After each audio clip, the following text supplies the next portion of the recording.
See, before I left my 23-year corporate career, my financial advisor told me that I was making a huge mistake, and he was wrong. But he was wrong because I did something that most people skip entirely.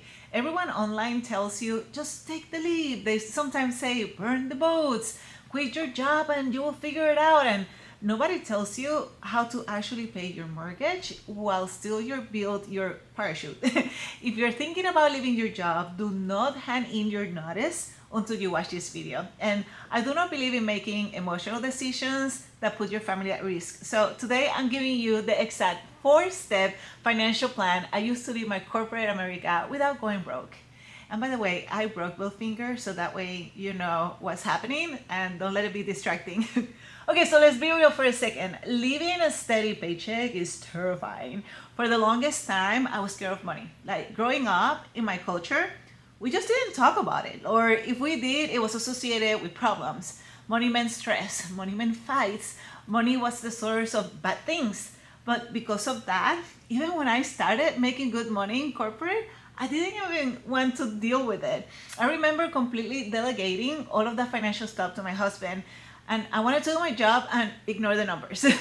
But when I decided that I wanted to start my own business, I had this huge wake-up call. I realized that ignoring money was keeping me stuck. It was actually making me like play small, and I had to change how I saw it. I had to realize that money, guys, it's not bad. Like money is opportunity, money is energy, money gives you choices. And honestly, having financial knowledge is power. But executing on that knowledge is like superpower. And I told myself, hey, Jenny, you have figured out difficult things before, you can figure this out. And we did. So my husband and I both, like we had a good salary. We were not living this crazy luxurious, lifestyle. We were comfortable. The problem was that we were not tracking anything, nada. We just paid the bills and live our lives. But when you do not track your money, you have no idea how to build a plan.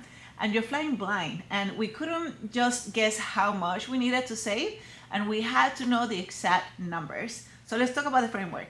Step numero uno is that you need to know your number. See, a lot of financial experts, they tell you, hey, you just need a 6-month emergency fund, but when you're starting a business, 6 months goes like this, like in a flash. Building a client base takes time. So I recommend aiming for 12, 18, or even 24 months of living expenses. But how do you know what is that number if you're not tracking it? So we spent 6 whole months tracking every single penny that came in and what came out, right? What went out. And we had to figure out the patterns, what are the trends, and what was the actual average monthly spend. And it wasn't about punishing ourselves or like never going to Starbucks again, none of that, but it was about having clarity. And once we tracked it for 6 months, then we finally knew what was the baseline.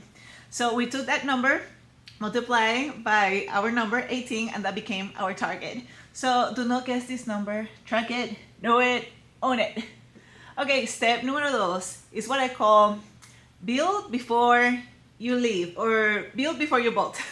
Do not wait until you quit your job to see if your business idea works. Test it right now, like right now.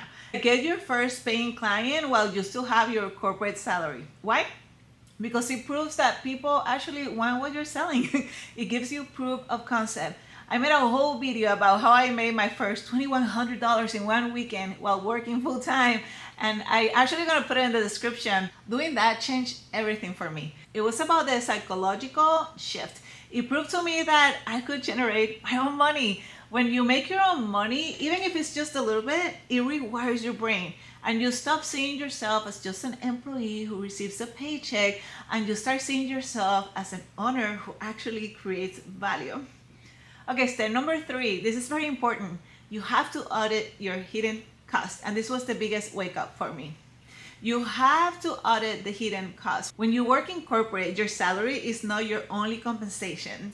You have benefits, and I took all of those benefits for granted. So let me walk you through some of the ones that perhaps are gonna surprise you the most. So let's start with healthcare.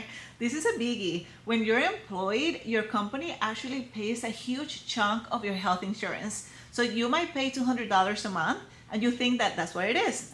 It's not. Your employer is actually quietly covering $500, $600, sometimes $800 more on top of that every single month.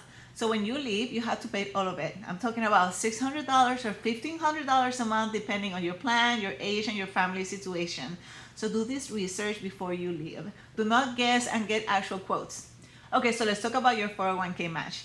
If your company matches your contributions, that is free money that you're walking away from. So calculate exactly how much that match is worth per year, because then you will have to add that to your runway number. And it is the real part of the real compensation. Let's talk about paid time off. So right now, when you take a vacation, you still get paid. But when you are a solopreneur, if you're not working, you're perhaps not earning. So you have to build the cost of your time off in your financial plan. So factor, I don't know, 2-3 weeks per year where your income may be actually lower. Life insurance and disability coverage. Many corporate jobs include this automatically. So when you leave, you're on your own. Look into what you have and what it will cost to replace that privately. Taxes. This one catches most of the people off guard. So as an employee, your employer pays half of your Social Security and Medicare taxes. So as a solopreneur, you pay both halves. That is called self-employment tax. I'm talking about here in the US, and it adds up to about 15% on top of your regular income tax. So set aside about 25 to 30% of every dollar that you earn for taxes every single time. Now, here's something I want to add that most people never talk about. And if you're building your business while you're still in your corporate job, which I highly recommend, you need to track 2 sets of finances. Not just one, 2.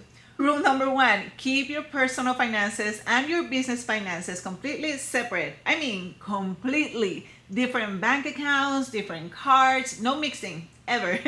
This is not just good advice. It is how you protect yourself legally and how you actually understand what is happening in your business. So your personal tracking tells you what you need to live.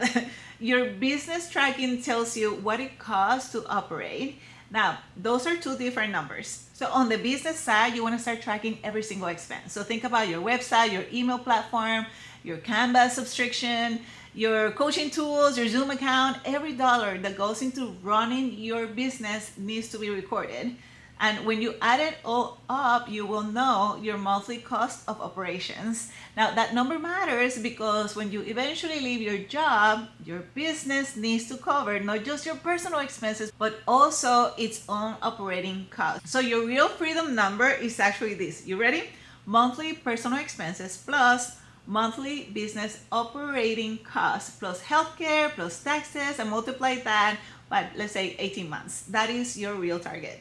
And I know right now you're probably thinking, gosh, that's a really big number, but knowing it is power, okay? Not knowing is what gets people in trouble. So this is exactly why I do not believe in burning the post out of emotion. Be very logical, look at the real numbers, and the plan is what sets you free, not the leap.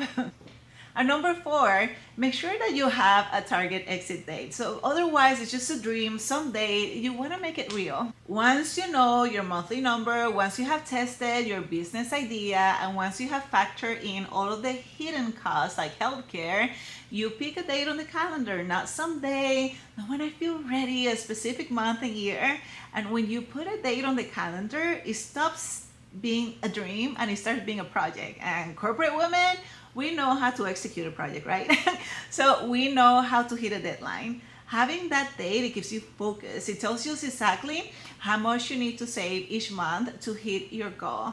It makes the transition real. Now, look, even with a perfect spreadsheet, fear is gonna show up, but that is normal. But remember what we talked about earlier. Money is not the enemy. Money is a tool, and you are smart enough to learn how to use it. You have managed $1 million budgets for other people, perhaps. You can manage this for yourself. So do not let any kind of limiting beliefs about money make you play small. You're capable of figuring this out.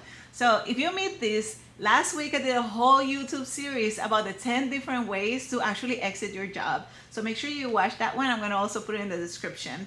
And if you want to keep building this plan with a community of leaders who are on the exact same journey, come and join my free community. It's also in the description, and we would love to have you there. And remember, you can do this. Be logical, be intentional, and go and build the life that you want. And thanks for watching here. Make sure you subscribe, and I'll see you in the next video. Bye bye.